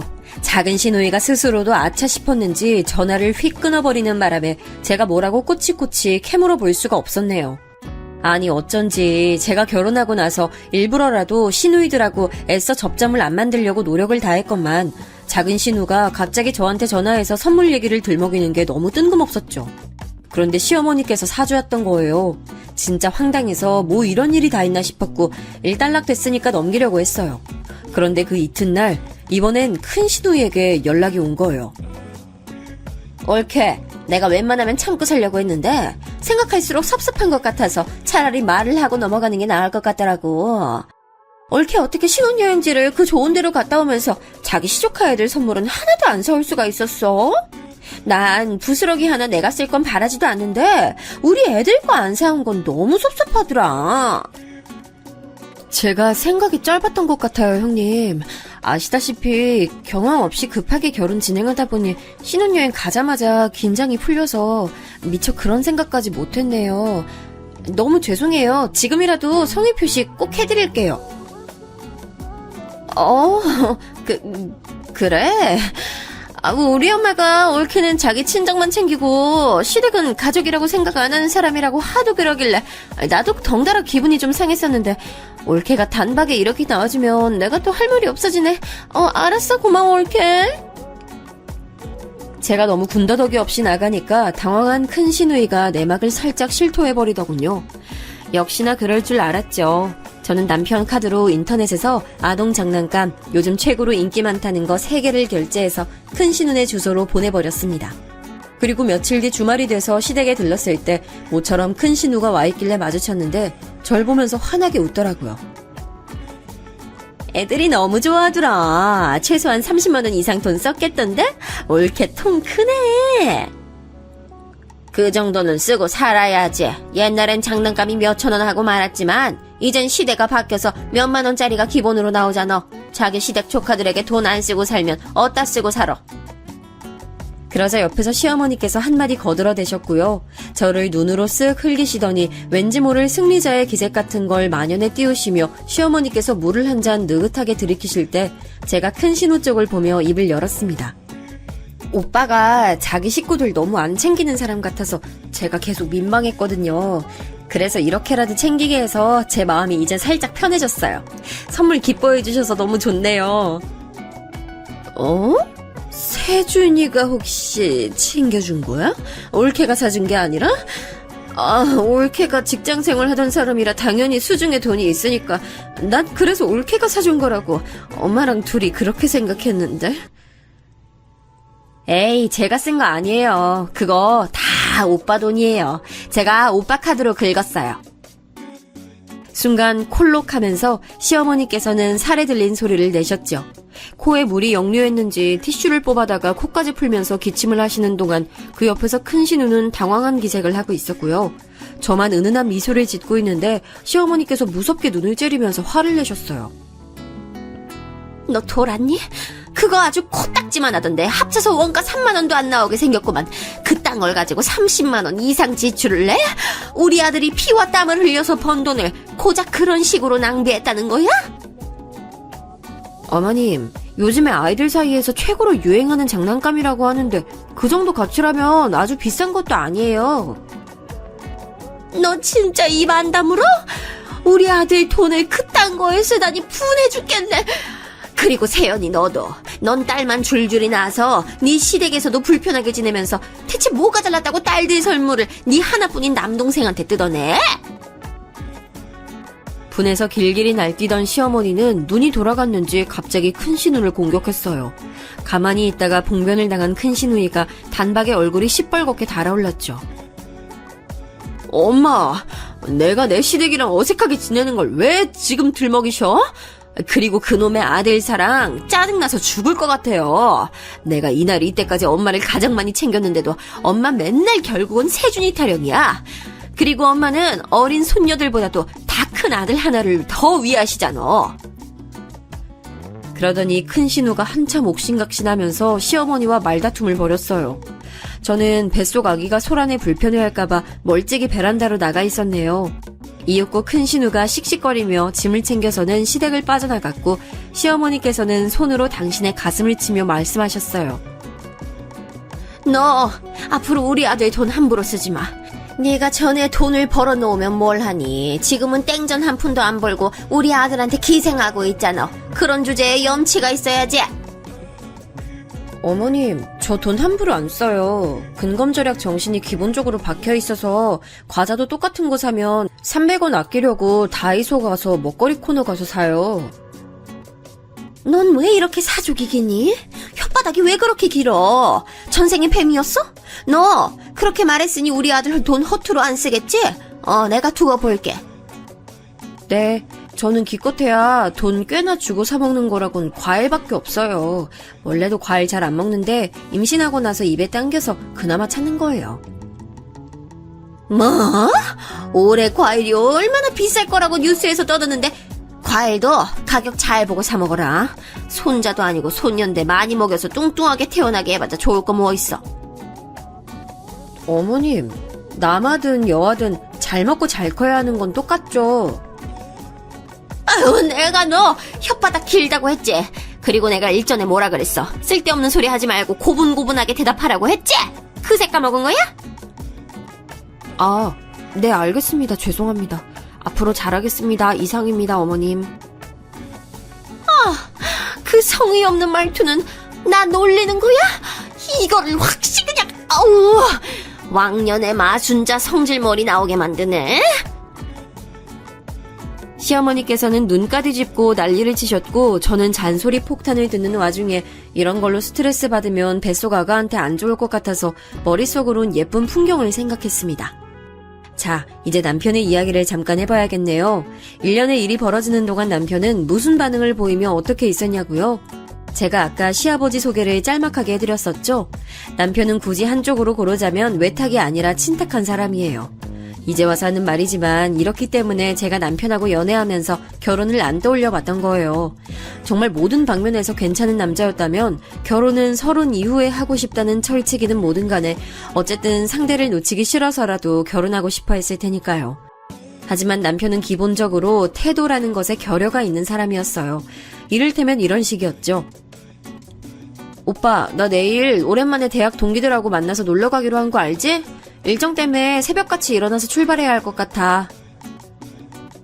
제가 이렇게 말하면 말이나마 굳이 그렇게 일찍? 힘들겠다, 피곤하겠다 반응을 해줘도 좋을 법한데 남편은 시큰둥하게 대답하죠. 아, 그래? 그럼 내일 내 아침밥은 누가 차려? 네가 더 일찍 차려주고 나갈 거야? 내일 하루잖아. 알아서 차려 먹고 출근해. 냉장고에 먹을 거 많아. 나 그 시간에 도저히 못 차려. 아, 그래? 그럼 내일은 내가 평소보다 손해보는 날이네. 딱 이런 식으로 계산하고 말했어요. 정 떨어지게 만드는 스타일이라고 해야 할까요? 그런데 웃긴 건 이게 저에게뿐만 아니라 모든 사람들에게 똑같이 행동한다는 것이었죠. 30만 원 선물 사건 때문에 큰 신우가 시어머니와 갑자기 싸웠다고 했죠. 그 일이 있고 나서 무슨 집안일로 남편하고 큰 신우가 통화할 일이 있었어요. 그런데 큰 신우가 일전에 그런 일도 있고 해서 좀 울컥했나 봐요. 너는 편애만 받고 자란 녀석이 뭐 그렇게 불평불만이 많아? 네가 이득 보고 자란 게 많으면 그만큼 희생을 할 줄도 알아야지. 넌 사람이 어떻게 받을 생각만 내도록 할 수가 있어? 누나, 내가 나 편애해달라고 그런 것도 아니잖아. 엄마랑 아버지가 누나들보다 내가 더 좋다고 하는데 그걸 내가 무슨 수로 말려? 굳이 말려야 될 이유도 없고 누나가 나한테 이러는 거 이해 안 돼. 너는 말뿐이나마. 그래, 어렸을 적을 떠올려보면 나 때문에 누나들 많이 속상했었을 거야. 이렇게 해줄 순 없니? 아니, 그게 나 때문이 아니라니까? 통화 음량이 커서 저한테도 그 내용이 다 들렸는데 제가 괜히 큰 신우한테 얼마나 민망했나 몰라요. 그저 말이나마 맞아 누나 이런 소리가 큰 신우는 듣고 싶었던 모양이었는데 남편은 정말 매정했습니다. 그 이후로 자꾸 제 안에서 큰 신우가 신경 쓰이더라고요.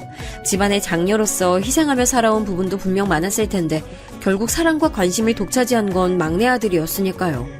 그래서 제가 고민 끝에 용기를 내서 신우들에게 먼저 안부 문자를 하기 시작했습니다. 별 내용은 아니었고 그냥 좋은 하루 보내시라는 정도가 다였죠. 그런데 처음에는 어색하게 알았다고 답장만 하고 말았던 시누이들이 시간이 좀 지나면서 웃는 표식도 같이 보내주는 등 조금 변화를 보이더라고요. 용기를 내길 잘했다는 생각이 들었네요. 저는 예정일보다 나흘 이르게 출산했어요. 살면서 친정엄마를 애절하게 떠올려 본 적이 없었는데 아이 낳고 나니까 왜 그렇게 생각이 났는지 몰라요. 형제자매도 없는 제 곁에 친정아빠가 찾아와 묵묵히 계셔주신 것이 큰 위안이 됐습니다. 워낙 표현이 없으시고 말수도 적으신 분이라 저에게 딱히 말씀을 주신 건 아니었지만 존재만으로도 좋았어요. 이래서 가족은 가족이라는 생각이 들었네요. 반면 출산 후에 시어머니께서는 궤변을 늘어놓아 저를 놀래키셨고요. 우리 아들 닮아서 콧대가 어여쁘네. 아우 특히 눈매. 요 눈매가 딱 우리 아들이야. 우리 손녀가 효녀라서 자기 엄마 안 닮고 자기 아빠만 닮았네. 제가 눈이 가로로 시원하게 트여 있고 남편은 눈이 세로로 동그란 눈입니다. 그런데 가로로 긴 눈매를 보면서 자꾸만 우리 아들 타령을 하시니까 기가 막혔죠. 어머님, 아기는 저 닮았는데요? 오빠는 쌍꺼풀도 없잖아요. 저는 있고요. 얘 좀 봐라. 우리 집안 요즘 받아서 아기 눈이 예쁜 건데 너 무슨 소리를 하니? 아기를 보면 은은하게 내 눈과 비슷한 느낌이 나지 않어? 어머님은 쌍꺼풀 그거 수술하신 거잖아요. 전 자연산이에요. 수술했다고 해서 그게 자기 유전자에 새겨지진 않아요. 그러니까 아기는 제 눈을 닮은 거예요. 아까 복도에서 저희 친정아빠 보셨죠? 아빠도 쌍꺼풀 진하시잖아요. 저희 집안 유전이에요. 저도 모르게 와다다 반박을 하고 말았어요. 시어머니께서는 목부터 이마까지 피부가 빨갛게 달아오르셔서 씩씩거리셨지만 대꾸는 못하셨고요. 너무 심했나 싶어서 제가 아차 싶었지만 사실 저도 참고 참다가 말을 꺼낸 거였습니다. 출산한 저를 향해서 수고했다라는 말씀 한마디 안 해주시는 시어머니 때문에 저도 은근히 기분이 상해 있었기 때문이죠. 그런데 제가 와다다 반박했던 것 때문에 시어머니께서 많이 타격을 입으셨나 봐요. 그 이후로 저에게 날이 선 분위기를 드러내시는 것 같았는데 아니나 다를까 몸 추스르고 제가 일상으로 돌아온 지 얼마 안 됐을 때부터 저를 엄청 갈궈대셨습니다. 하루에 기본 5-6번은 아기 사진이며 동영상이며 알아서 네가 보내야 하는 거 아니야? 난 그렇다고 쳐. 집안 방구석에 들어앉아있는 네 시아비는 산송장 취급이야? 뭐라도 네가 알아서 보내야 도리에 맞는 거지. 아버님께서 한 번도 그런 요구를 안 하셔서 생각을 못했어요. 네, 죄송합니다. 앞으로 잊지 않고 보낼게요. 제가 아기 돌보면서 집안일까지 놓치지 않으려다 보니 정신이 좀 없었네요. 그런 사족은 또 왜 다는 거야? 하여간 너는 학습이라는 게 안 돼. 정신이 없었다고 알아달라면 하소연하는 거야 뭐야. 너 앞으로 꼬박꼬박 잘 보내놔. 내가 두고 보마. 진짜 귀찮아서 그렇게 하기 싫었는데 이걸 안 하겠다면서 댈 핑계가 도저히 없어서 그냥 수긍하고 말았네요. 남편은 그때 회사 일이 무척 바빠져서 3주간 거의 매일 야근을 했는데 저 진짜 혼자 아기 보느라 시부모님께 때마다 정성스런 사진과 영상 보내느라 힘들어 죽는 줄 알았어요. 피골이 상접했던 제가 유일하게 반가워했던 연락은 친정아빠였죠. 솔직히 그 이전까지는 왠지 어색한 부녀관계라고 생각했는데 아기 낳고 심리적으로 가까워진 느낌이었어요. 제가 아기하고 찍은 사진을 보내드렸는데 친정아빠가 손녀 얘기는 안 하시고 제 얘기만 하셔서 가슴이 찡했습니다. 보내준 사진 잘 봤어. 그런데 너 그 사이 살이 왜 그렇게 많이 빠졌고 낯빛이 안 좋아졌어? 잘 쉬지도 못하고 잘 먹지도 못하는 모양인데 다음에 내가 가서 아기 봐줄 테니까 넌 좀 쉬어야겠다. 치킨이라도 시켜 먹으라고 지금 돈 붙였으니까 그걸로 맛있는 거 사 먹고 기력 보충해. 무뚝뚝하셨어도 저에 대한 애정만큼은 묻어나는 것에 저는 제 계좌로 들어온 10만 원 보면서 힘을 얻었네요. 누가 치킨값으로 10만 원이나 주나요? 그때는 치킨값 인상되기 전이라서 가격도 더 저렴했는데요. 제가 애정 표현이 적은 딸이라서 차마 대놓고 감사 표현은 못했지만 덕분에 큰 힘을 얻고 독박융아 생활을 이어나갔습니다. 그런데 시어머니께서 어느 날 이제는 때마다 다양한 아기 사진 받으시는 걸로 성에 안 차셨는지 다른 꼬투리를 잡으시더라고요. 너 분명 육아에 정신 팔려서 우리 아들 소홀히 하고 있지? 오늘 저녁 메뉴 우리 아들한테 못 차려줄 거야. 나물이 냉장고에 많아서 비빔밥 해먹으려고 하는데요. 참기름이랑 양념장 맛있는 것도 마침 있고요. 하루 종일 힘들게 일하고 온 사람한테 고기 한 점 없이 비빔밥? 개풀 뜯어먹는 소리하고 자빠졌네. 얼른 나가서 고기 한 근 끊어와. 겉으로 알겠어요, 죄송해요, 잘할게요 라고 하면서 일단 마무리부터 했죠. 그러고 나서 그냥 저녁상으로 비빔밥 차렸어요. 남편이 잘 먹던데요? 고기 따위는 찾지도 않았고요. 그런데 시어머니께서 남편에게 따로 연락을 하신 모양이었어요. 이건 생각 못했는데 치밀하신 분이었습니다. 네가 나를 기만해? 너 어제 우리 아들한테 풀만 먹였다며. 이제 너를 도저히 못 믿겠다. 앞으로 차리는 끼니마다 사진 찍어서 나한테 보내. 너무 싫었는데 그냥 뒤집어 엎을 거 아니면 우선은 꼭 아는 신용이라도 하는 게 나을 것 같아서 그렇게. 그런데 제가 차리는 걸 보시면서 시어머니께서는 썽에 안 차셨나 봐요. 며칠 뒤 시어머니께서 직접 만든 반찬을 가져다 주시겠다고 하시는 걸 거절할 도리가 없었네요. 그런데 설마 그 당일에 바로 오실 줄은 몰랐어요. 손녀 아기를 보고 싶어 하신 저희 친정아빠가 방문하신 참이었거든요. 그런데 때마침 저희 딸아이가 그때 곤히 자고 있었어요. 해올 수 없으니까 저희 친정아빠가 옆에서 가만히 지켜보셨고요. 그런 와중에 시어머니께서 오신 거였는데 당황해서 맞이하고 보니까 반찬뿐만 아니라 웬 국 얼린 것도 가져오셨더라고요. 내가 진작 사골국을 크게 한 솥 끓여서 올려놨었지. 이거 바로 냉동실에 넣어 올려놓을 테니까 때마다 해동하면 돼. 감사해요, 어머님. 그런데 오빠가 국은 별로 안 좋아하던데요? 내가 그런 건 네가 말 안 해줘도 당연히 알아. 어디서 나를 가르치려 들어.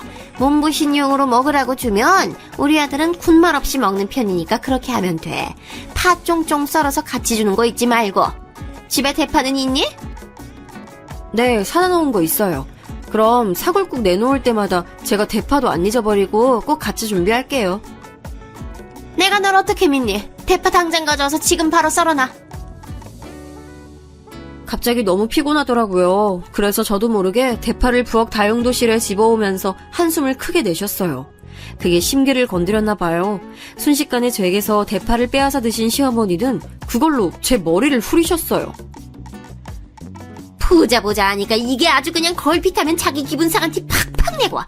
넌 네 부모가 너를 그렇게 가르치든 이따위로 굴라고 하든 아이고 이를 어째. 이혼 가정이라서 온전치 않은 부모였기에 제대로 배운 것도 없었겠구나. 어머님, 정말 너무하시는 거 아니에요?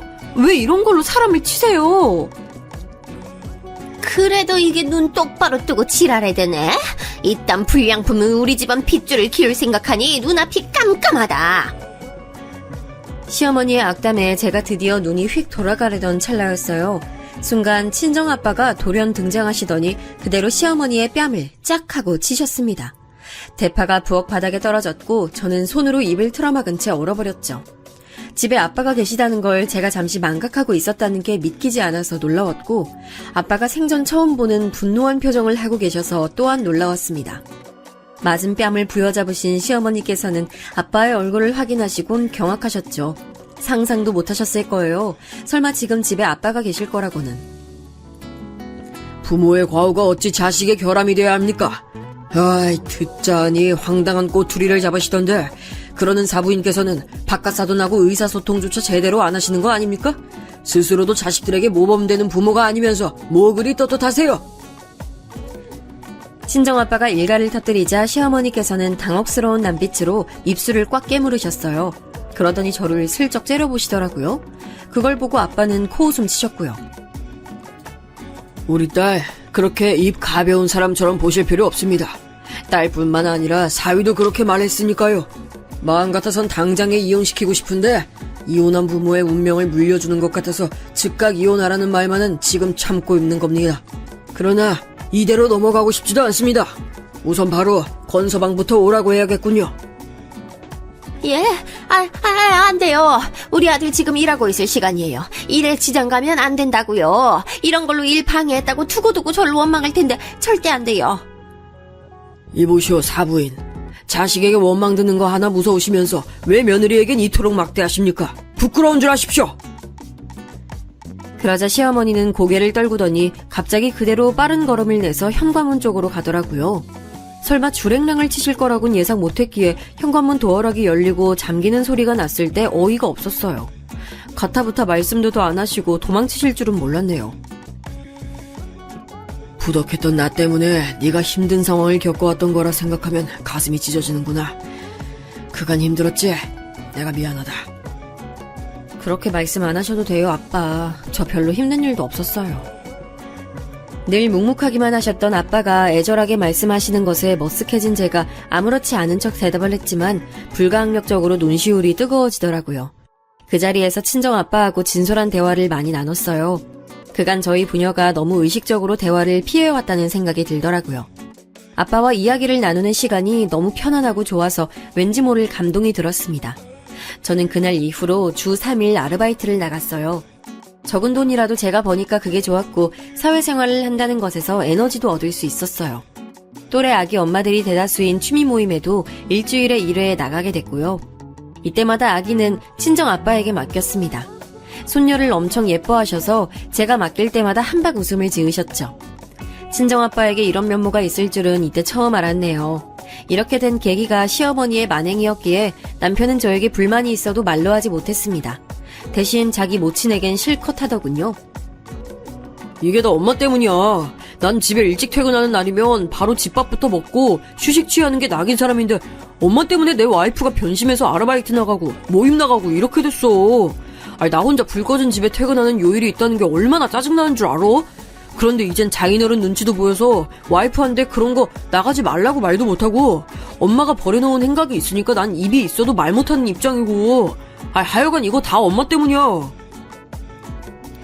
베란다에 나가서 통화하는 걸 제가 엿들었는데 언뜻 들어도 어이가 없더라고요. 다 큰 아들이 대뜸 무조건 엄마 때문이라는 타령이나 해대다니 제 남편이지만 솔직히 한심한 구석이 있다고 생각했어요. 시어머니께서 억장이 무너지실 법도 했죠. 너무 속상하셨는지 어느새 아예 드러누우셨어요. 편찮으시다는 이야기를 듣고도 안 가볼 순 없어서 주말에 갔었는데 자리에 누우신 채로 이렇게 중얼거리더라고요. 그 망할게 우리 아들 기를 누르고 조종하고 있어. 며느리 잘못 들여서 내가 억울한 일 투성이라고. 일말에 시어머니에 대한 동정심이 증발하는 순간이었습니다. 그때 주말이랍시고 시댁에 함께 방문했던 시누이들이 생각지도 못한 반응을 보였어요.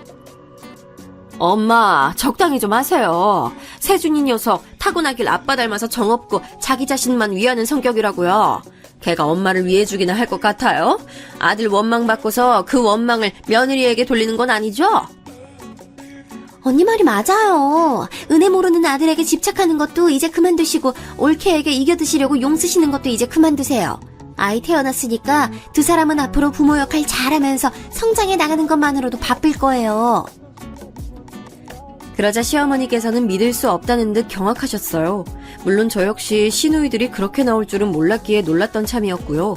시어머니께서 제 쪽을 응시하면서 이렇게 웅얼거리시더라고요. 아들을 빼앗아간 것도 모자라서 이젠 내 딸들까지 포섭하다니. 게다가 사돈께서 엄청 단호하고 무서운 면을 가지신 것 같고. 아유, 그래, 내 패배다. 완벽한 내 패배야. 인정하마. 그간 내가 미안했다. 의욕을 다 잃어버리신 듯 힘없이 고개를 가로저으시는 시어머니를 보며 저는 그저 멋쩍게 돌아섰습니다. 시누이들이 저를 옹호했던 것에는 남편도 놀란 듯 보였어요. 자기는 평생 누나들이랑 친하게 지내본 적이 없었으니까요. 그 후로 왠지 모르게 제 눈치를 살살 보기 시작하더군요. 저는 그 변화를 느낄 수 있었습니다. 친정아빠는 손녀 커가는 걸 보시는 재미에 맛을 들이셨고 부녀 사이가 점차 가까워졌어요. 제가 아빠하고 돈독하게 지낼수록 남편이 저에게 잘 대해주게 된 것 같은데 이건 제 착각이 아니라 사실이겠죠? 그제서야 결혼 생활하는 맛이 나더라고요. 점점 더 현재와 미래에 대한 확신을 갖고 살게 됐어요. 시간이 지날수록 시누이들하고 가까워졌는데 시어머니와는 뭔가 대면대면한 상태입니다. 그리고 어머니께서는 무척 심심하고 외로우신 상태이시기도 하죠. 제가 얼마 전 둘째를 임신했는데 이걸 계기로 시어머니와 서로 화해하는 길로 들어서야 할지 아니면 이대로 시어머니께서 심심하고 외로운 생활을 더 하시게 될지 살짝 고민 중이에요. 여러분은 어떻게 생각하시나요?